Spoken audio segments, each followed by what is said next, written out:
Uhali gani mpendwa mfuatiliaji ambaye umeendelea kubarikiwa kupitia masomo mbalimbali yanayoletwa kwako kupitia channel hii ya Mbia. Leo tena kwa mara nyingine ninafurahi na kwa heshima kabisa ninapenda nikuletee somo makini sana lenye kichwa kinachosema katika tumaini. Somo hili tutaendelea kujifunza na leo tutakuwa katika sehemu yake ya kwanza tunapojifunza suala la hofu. Hofu inaweza ikapelekea mtu kutokutenda sawasawa na anavyotarajiwa, na hofu inapokuwa ikizidi huleta kitu kinaitwa wasiwasi. Katika Biblia Habari Njema anatumia neno wasiwasi, anasema basi msiwe na wasiwasi juu ya kesho, kesho inayo yake. Matatizo ya siku moja yanawatosheni kwa siku hiyo. Neno wasiwasi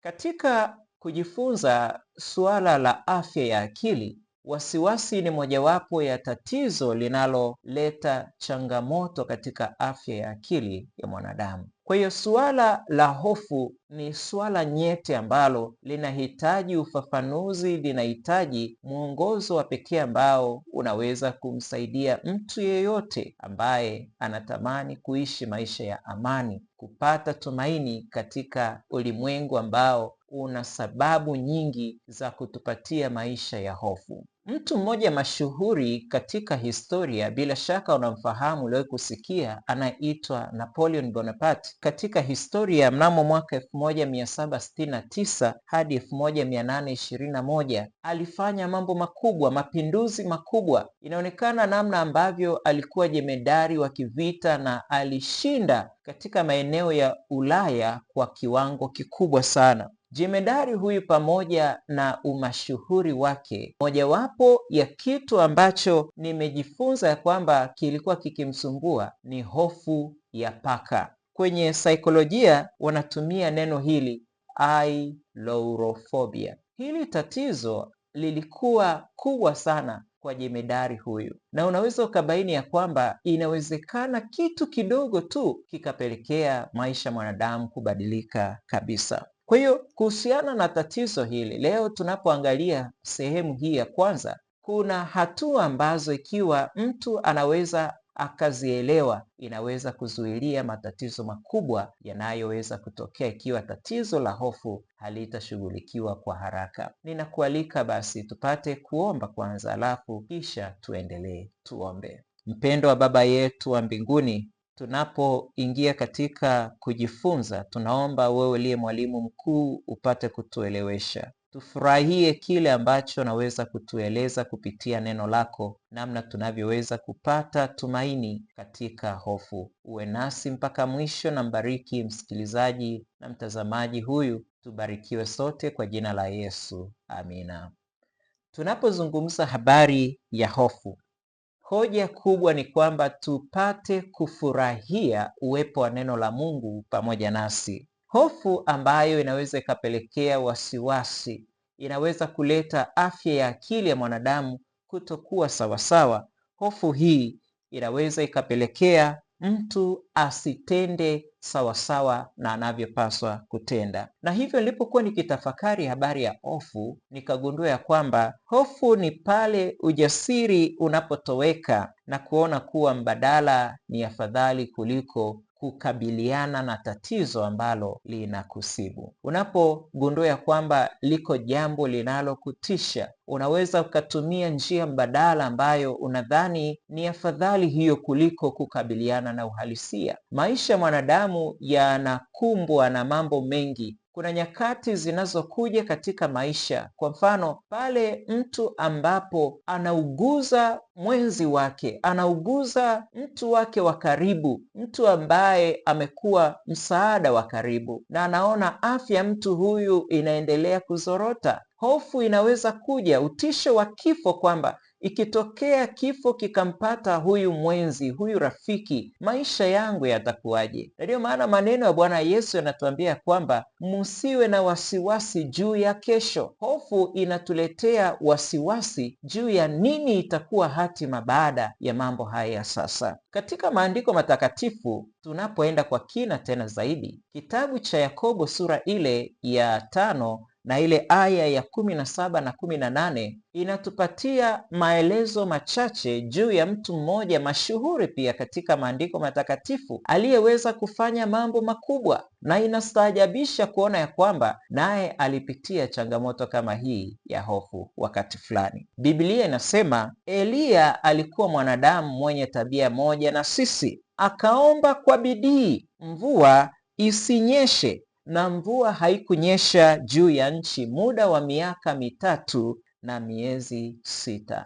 Fungu la 18, akaomba tena mbingu zikatoa mvua, nayo nchi ikazaa matunda yake. Mtu anayeitwa Eliya alipitia wakati fulani mgumu katika maisha yake, licha ya kwamba alikuwa na uwezo wa kuomba mvua isinyeshe. Na tutakapoendelea kuangalia kisa hiki utagundua kwamba Eliya alikuwa na mamlaka katika kuzungumza. Hebu tuende kwa kina zaidi tujifunze habari ya Eliya japo kwa uchache. Wafalme wa kwanza sura ile ya 17 ukienda mpaka ya 18 utagundua kwamba, na somo la leo litaangazia katika sura hizo mbili, 17 na 18. Wafalme wa kwanza anatuambia kwamba huyu Eliya alitumia neno la Mungu katika kuzungumza ama kutamka jambo. Aliweza kufanya utumishi wake katika kipindi ama zama za mfalme mmoja ambaye anaitwa Ahabu. Biblia inamtaja mfalme Ahabu kama aliyekuwa mtu mwovu. Katika Wafalme wa kwanza 21:25 anasema, lakini hapakuwa na mtu kama Ahabu aliyejiuza atende maovu machoni pa Bwana, ambaye Yezebeli mkewe alimchochea. Mtu ambaye alimuoa mwanamke mwovu Yezebeli na akachochewa katika uovu. Neno la Mungu linatamka wazi ya kwamba hapakuwa na mtu mwovu kama mfalme Ahabu. Eliya alifanya kazi ama alimtumikia Mungu katika kipindi kama hiki ambapo kulikuwa na mtawala aliyekuwa mwovu. Unajua kuna tofauti pale unapokuwa katika utawala wa mtu mwenye haki ama mtu mwovu. Maandiko matakatifu yanatuambia zaidi katika Mithali 29 ile aya ya 2. Napenda nitumie Biblia Habari Njema, nasema wenye haki wakiwa na amri watu hufurahi, bali mwovu atawalapo watu huugua. Unaweza ukagundua katika kipindi hiki ambapo Eliya alifanya utumishi wake, alikuwa katika mazingira magumu, mazingira hatari. Na katika muktadha huu basi, pamoja na mazingira haya, Eliya alikuwa na ujasiri. Eliya alifanya mambo makubwa.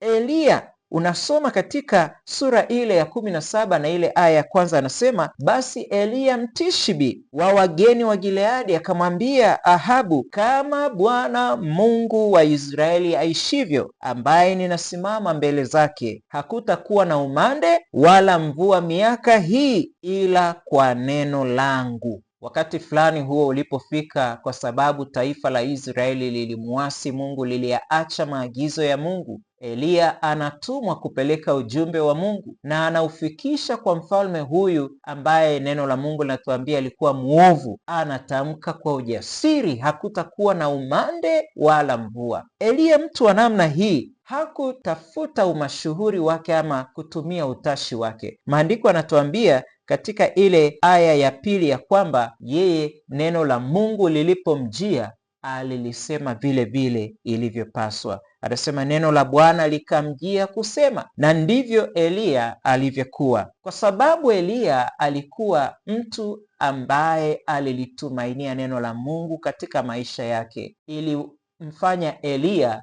apate kufichwa katika kijito cha Kerithi, kwa maana baada ya kutamka neno lile, mfalme Ahabu alighadhibika. Mfalme Ahabu akataka kumuua, kumwangamiza Eliya mtumishi wa Mungu, na hivyo Mungu akamwambia Eliya, Hebu nenda ukajificha katika kijito cha Kerithi. Kwa sababu Eliya alikuwa pamoja na Mungu, alilitumainia neno la Mungu katika maisha yake. Neno la Mungu lilimwezesha, alifichwa dhidi ya mabaya. Tunaona faida aliyoipata kwa sababu aliliishi neno la Mungu na lilikuwa sehemu ya maisha yake yote. Alihifadhiwa hata kipindi cha njaa ambayo ilidumu kwa miaka 3 na miezi 6.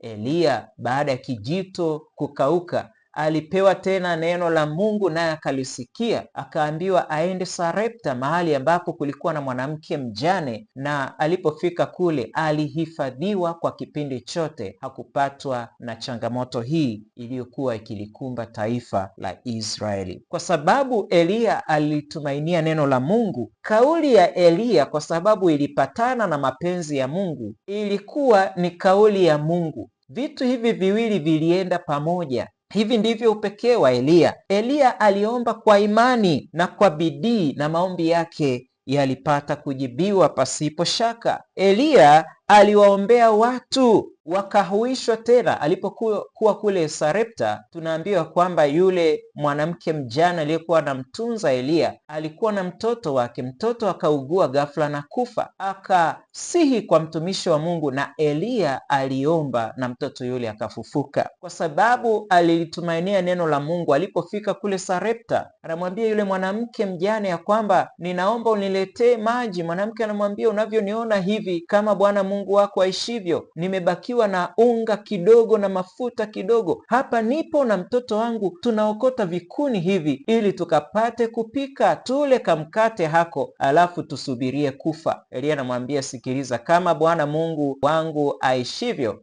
chombo hicho cha unga hakitaishiwa unga, wala mafuta hayatakwisha. Nenda kanitengenezee mkate kwanza, kisha ufanye na kwa ajili yako na kwa mtoto wako. Na ndivyo ilivyokuwa kwa mamlaka ya neno la Mungu. Eliya, kwa sababu alikuwa mtu ambaye aliambatana na Mungu, aliomba na mvua ikanyesha tena. Eliya alitamka sentensi chache. Baada tu ya kipindi cha njaa ama cha ukame kuisha, Mungu anamtuma tena, amwambia nenda ukajitokeze kwa mfalme Ahabu. Na anapojitokeza anamwambia Ahabu ya kwamba niletee, nikusanyie watu, twende tukakutane Karmeli. Na pale Karmeli kunatokea pambano kali kati ya Mungu wa kweli na Mungu Baali. Mungu Baali aliabudiwa kipindi hicho, na ilikuwa ni uasi mbele za Mungu wa kweli wa mbinguni aliyeumba mbingu na nchi. Unaweza ukafuatilia kisa hiki katika Wafalme wa Kwanza sura ile ya 18. Utagundua ya kwamba Eliya hatimaye ulipofika muda wake wa kuomba, kwa sababu Mungu Baali alishindwa kuleta moto kama masharti yalivyokuwa anapaswa kuwa, kwamba Mungu wa kweli anapaswa alete moto, yeye mwenyewe akiombwa tu ashushe moto uteketeze sadaka hizi. Mungu wa Eliya alipoitwa tu kwa sentensi chache, Eliya alipoomba na moto ukashuka, na ukashuhudia ya kwamba huyu ndiye Mungu wa kweli, na watu wote wakakiri ya kwamba Mungu wa Eliya ndiye Mungu wa kweli. Wote wakamsujudia Mungu huyu. Na baada ya hapo Eliya akasema, wakamateni hawa manabii ama makuhani hawa wa huyu Mungu Baali. Eliya akawaangamiza wote. Eliya alifanya tukio la pekee sana ambalo lilimtukuza Mungu. Kiufupi, katika somo letu la leo, Eliya alikuwa ni mtu ambaye alikuwa anatamka na vitu vinakuwa, mtu jasiri kukabiliana na mfalme muovu, mtu jasiri ambaye haogopi na kilichokuwa kikimpatia ujasiri. Eliya alikuwa na uwepo wa Mungu katika maisha yake. Eliya, baada ya tukio lile la pale Karmeli, Biblia inatuambia unaposoma kwamba huyu Eliya akamwambia mfalme Ahabu ya kwamba mvua inaenda kunyesha, inakupasa uondoke mahali hapa, urudi nyumbani kwako, ukale na kunywa. Mungu ataleta mvua, kwa sababu mkono wa Bwana ulikuwa juu yake. Wakatoka pale Karmeli mpaka wakafika Yezreeli. Bila shaka kulikuwa na kamwendo katika Wafalme wa kwanza sura ile ya 18 na ile aya ya 5, anasema Ahabu akamwambia Obadia, pita katika nchi kwenye chemchemi zote za maji na vijito vyote, labda tutapata majani, tuwahifadhi hai farasi na nyumbu,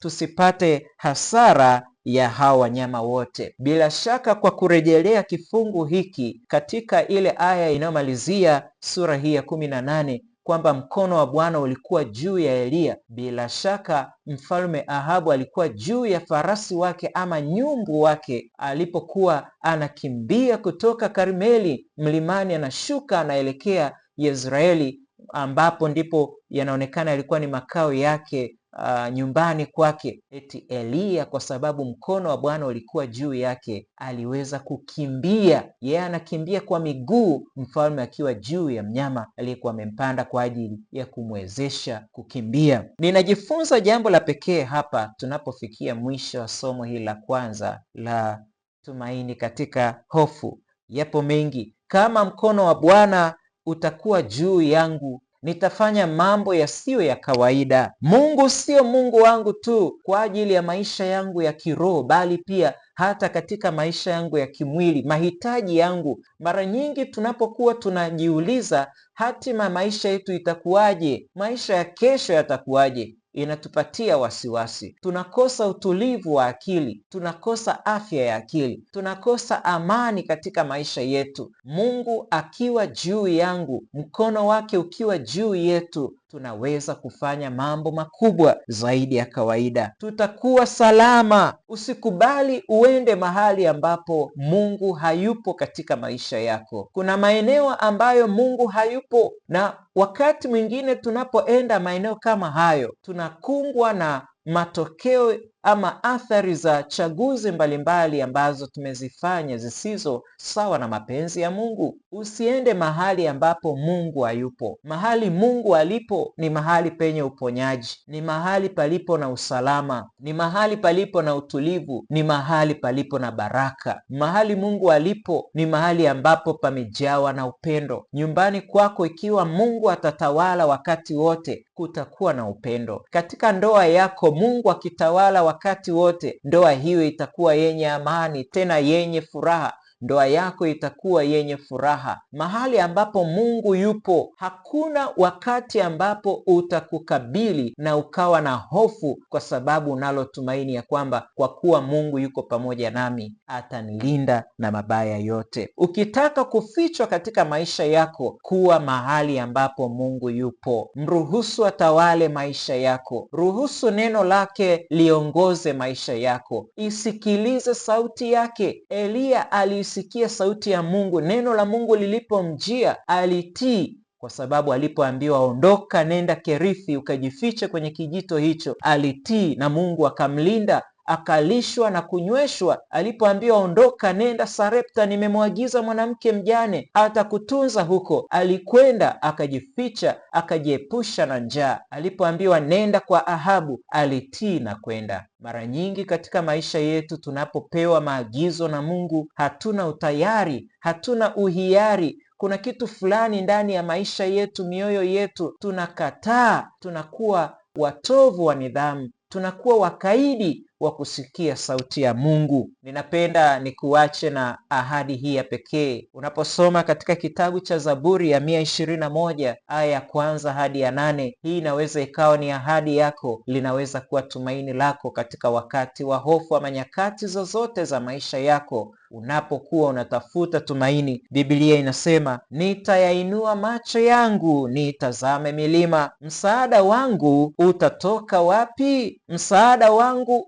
katika Bwana aliyezifanya mbingu na nchi. Asiuache mguu wako usogezwe, asisinzie akulindaye, naam, hatasinzia wala hatalala usingizi, yeye aliye mlinzi wa Israeli. Bwana ndiye mlinzi wako, Bwana ni uvuli mkono wako wa kuume. Jua halitakupiga mchana, wala mwezi wakati wa usiku. Bwana atakulinda nafsi yako. Bwana atakulinda utokapo na uingiapo, tangu sasa na hata milele. Mtegemee Mungu katika maisha yako. Litumainie neno lake liongoze maisha yako. Neno lake liwe na kauli ya kwanza katika maisha yako. Lolote unalotaka kulifanya liwe kupitia neno lake, na Mungu atakutunza wakati wote. Mungu awe pamoja nawe. Ninakuombea kwa jina la Yesu. Amina.